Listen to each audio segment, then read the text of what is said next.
Hello, I am Willie Bragg, host of the Willie Bragg Show. I hope you're doing good today.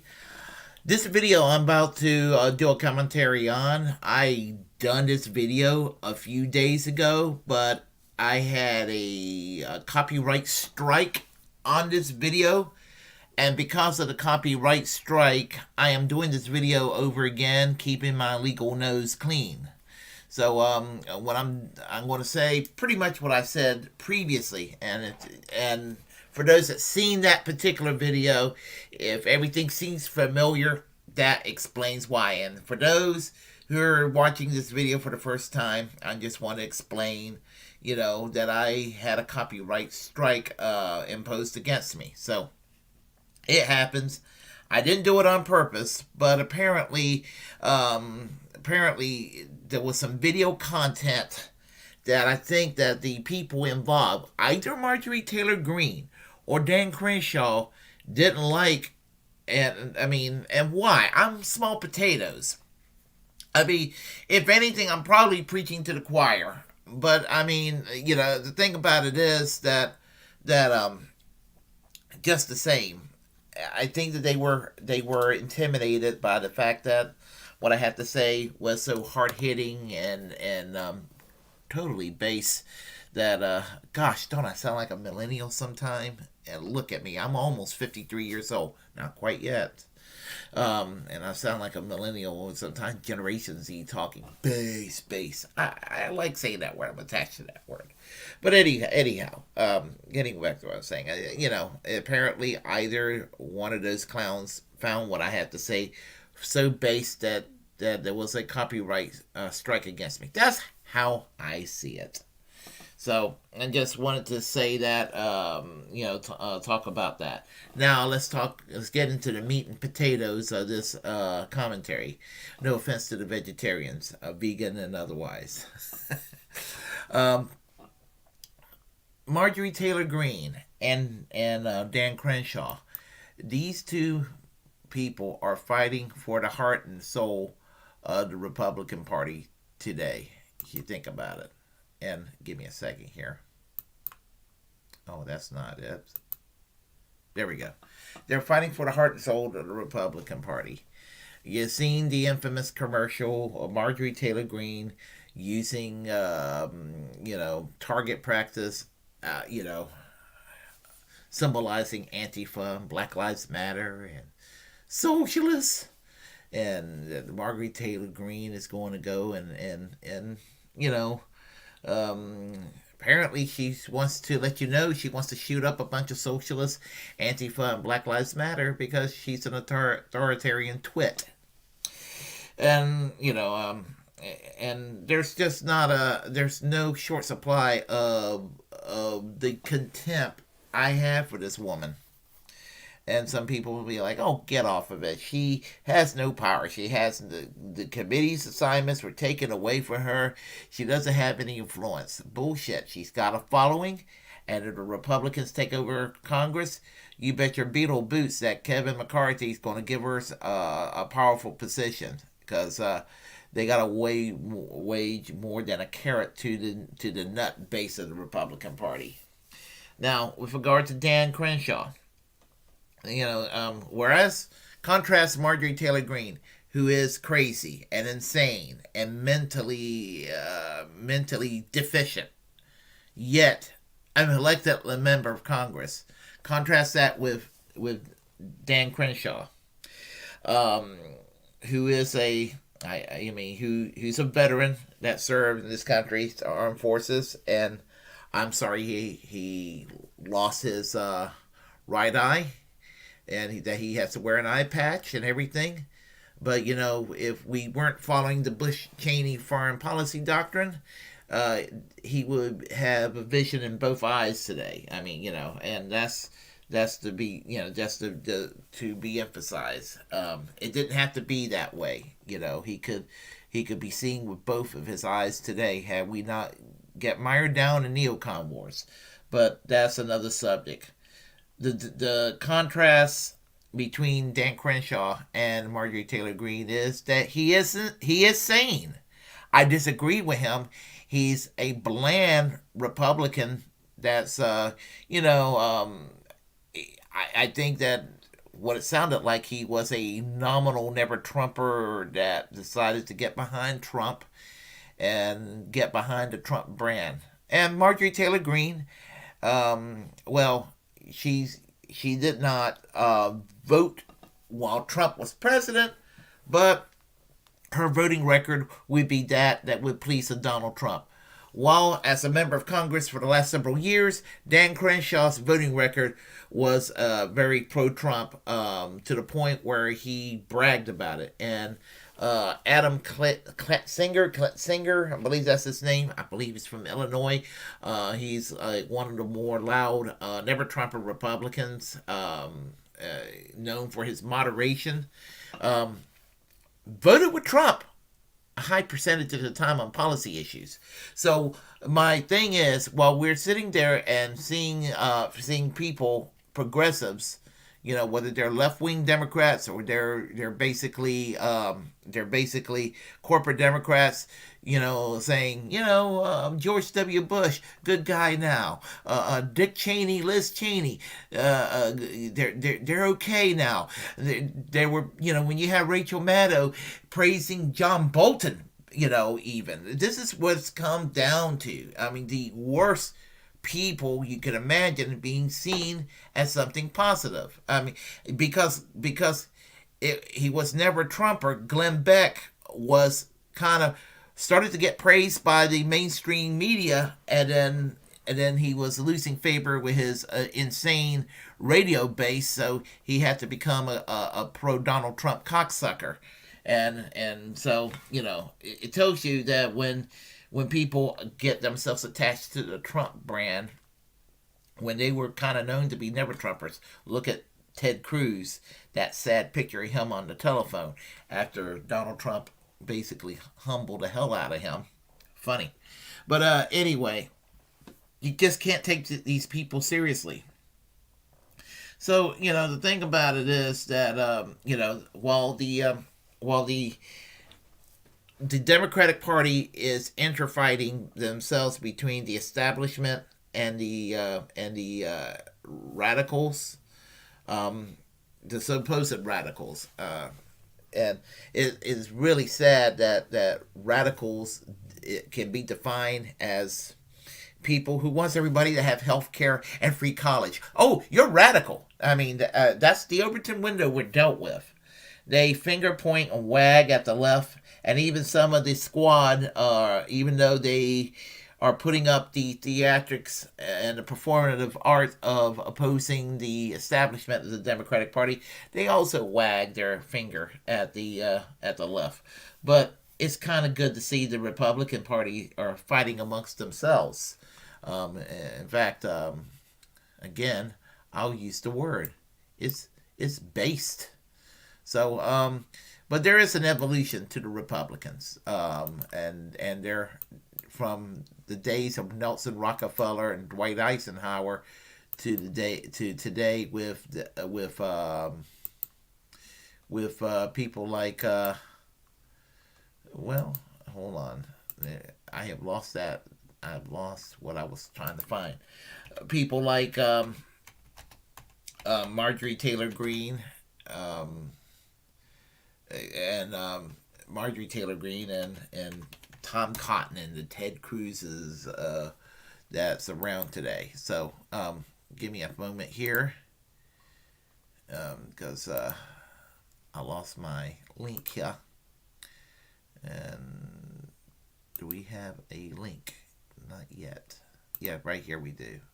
Sorry about that, folks. Okay. Historically, this thing started with this man, Barry Goldwater. There we go. Barry Goldwater was a U.S. Senator from Arizona, and he was considered an ultra-conservative. And what was sad about him was a miscalculation he made in 1964. For the record, I do not think that Barry Goldwater was a racist. I do not think he was.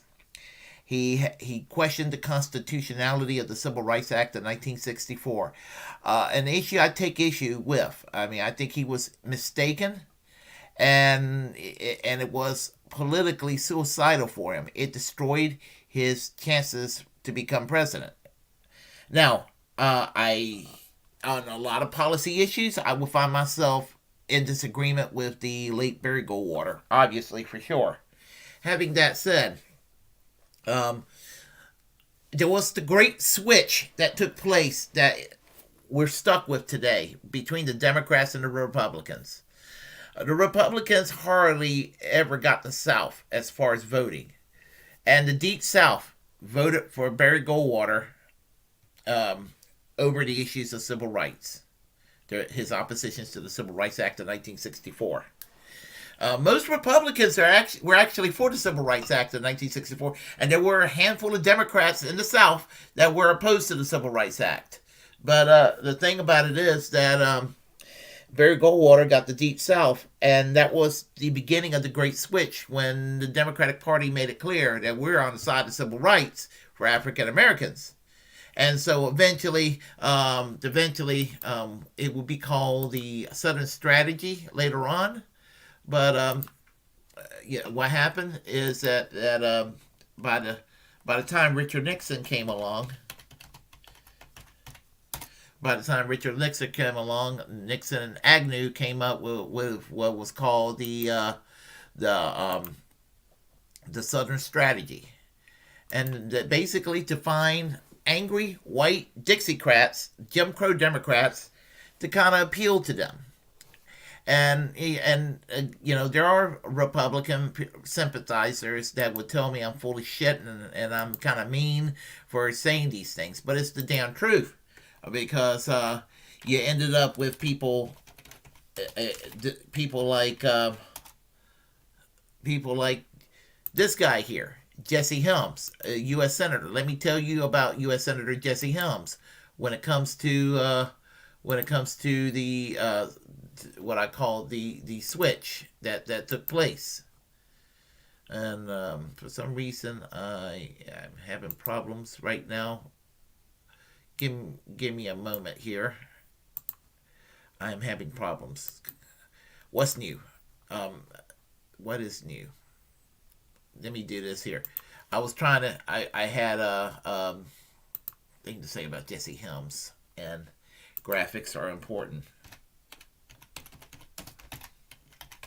I hate it when I have a little snafu that takes place. Let's go and do that. There we go. And let's see. I'm going to get to Jesse Helms very shortly. That should be it. And I am having... Am I having trouble? Looks like I'm having trouble. There we go. Are we... Well, we're just going to have to deal with what we got here. Jesse Helms, he started off as a Democrat. When he was, after World War II, he worked in 1950 on the Willis Smith campaign in the Democratic primaries to defeat Franklin Porter Graham, who was a New Deal Democrat that was very pro civil rights by Southern standards. And Jesse Helms was a well-known segregationist, and so was Willis Smith. So he helped defeated Franklin Porter Graham, which was the beginning of his politics.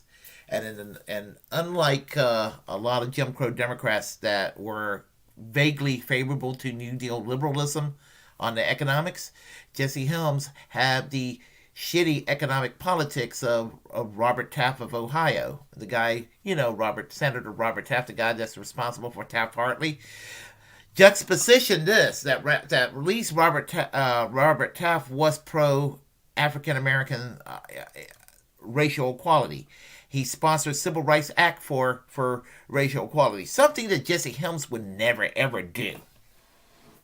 And the thing about it is that Jesse Helms ran and he was a city councilman in Raleigh, and he ran as a segregationist, and he had a program called Viewpoint on WREL Channel 5 in the late 60s, where he basically race baited Martin Luther King, and he was basically just talking about law and order and referred to the UNC Chapel Hill, the University of, pardon my language, the University of Negroes and Communists. That's what he referred to UNC Chapel Hill as. So, and in 1972, he became a U.S. Senator, campaigned on anti-communism, law and order, and segregation. And that was his thing.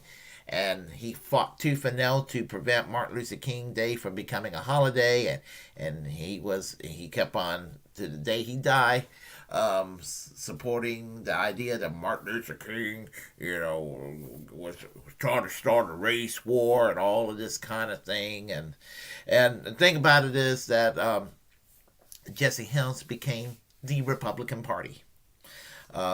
There is a video by the late Michael Brooks who used to work with with Sam Cedars Majority Report. He did a great commentary on that. You can look it up. You look it up online on YouTube. You'll find it. It highly recommended. But anyway, Jesse Helms became the face of the Republican Party in such a way that it was toxic. Well, enter this guy here.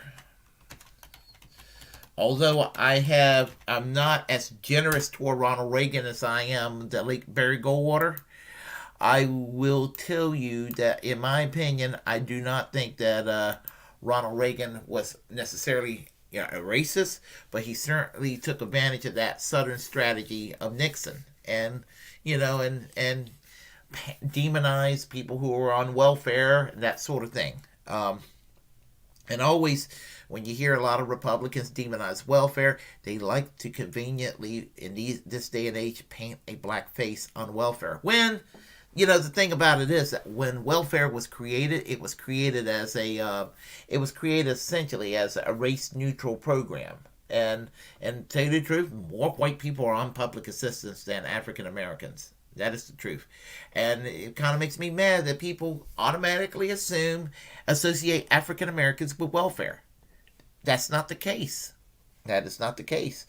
I mean, there are African Americans that are on public assistance, but there are white people who are on public assistance. There are African Americans who are, college educated and got great jobs and a great career, just like there are white people that has these things. So I mean, the welfare debate has become racialized, and that's very deeply unfortunate, very unfortunate. But suffice to say, Ronald Reagan sort of solidified the southern states, and to the point where down here in the South, Ronald Reagan is a revered figure by a lot of white conservatives.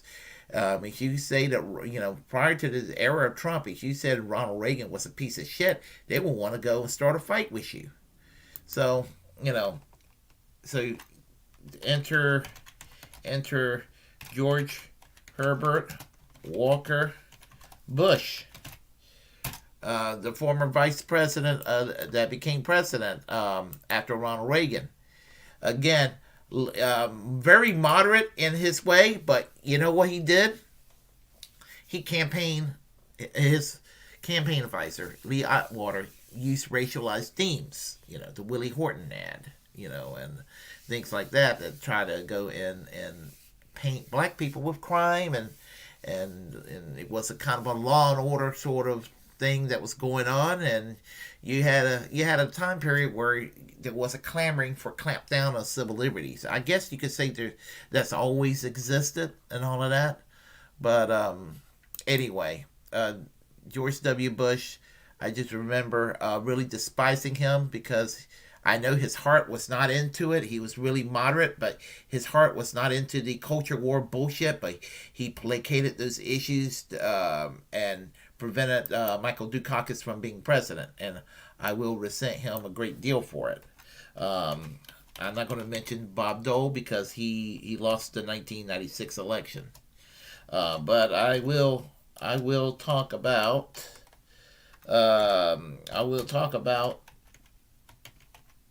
the worst presidency of my lifetime, and that would be George W. Bush, and Dick Cheney. And I what they have done, I mean, and this time they were demonizing, the LGBTQ community, and trying to scare people, telling them you go and elect John Kerry, the Muslims you'll be fighting Muslims on the street or what have you. These people, this is the kind of scare tactics. This is why the Republican Party is the insanity that it is. And I'm getting off track a little bit, but just trying to give you a little insight on what's happened with the Republican Party. So enter this guy here. Enter this guy, Donald Trump.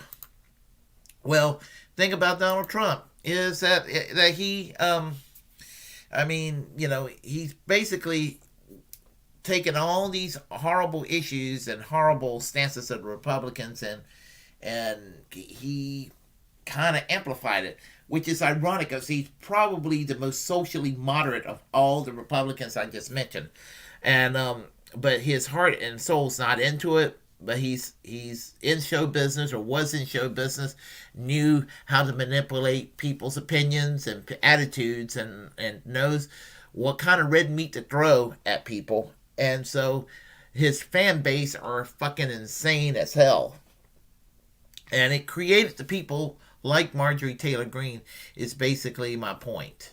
So, but what is so sad with this Trump derangement syndrome, that it ended up basically, well, I was very mad in 2018. And what I mean by that is that 2018, when Joe Biden was giving George W. Bush the Liberty Medal, the ironic thing is George W. Bush was kind of hated during his presidency. And he got rehabilitated. Jimmy Dore said this several years ago, and he's correct. They hated Ralph Nader for giving us George W. Bush. Now that they love George W. Bush, they still hate Ralph Nader. And that's the problem with this country. So, whatever you may think of Jimmy Dore, he's correct on that. For all the people who wanted to claim if he was as right wing as they claimed that he is, that he supposedly is, they would be commenting on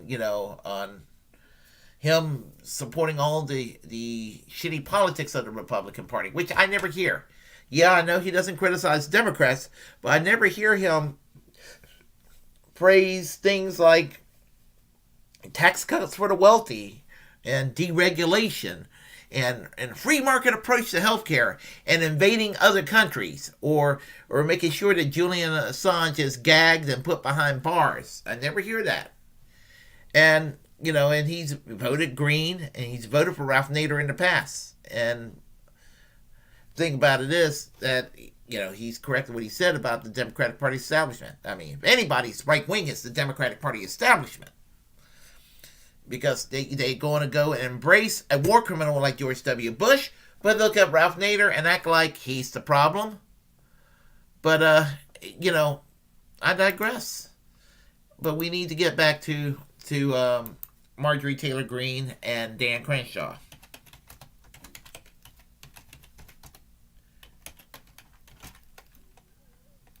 Oh, hold on a second here.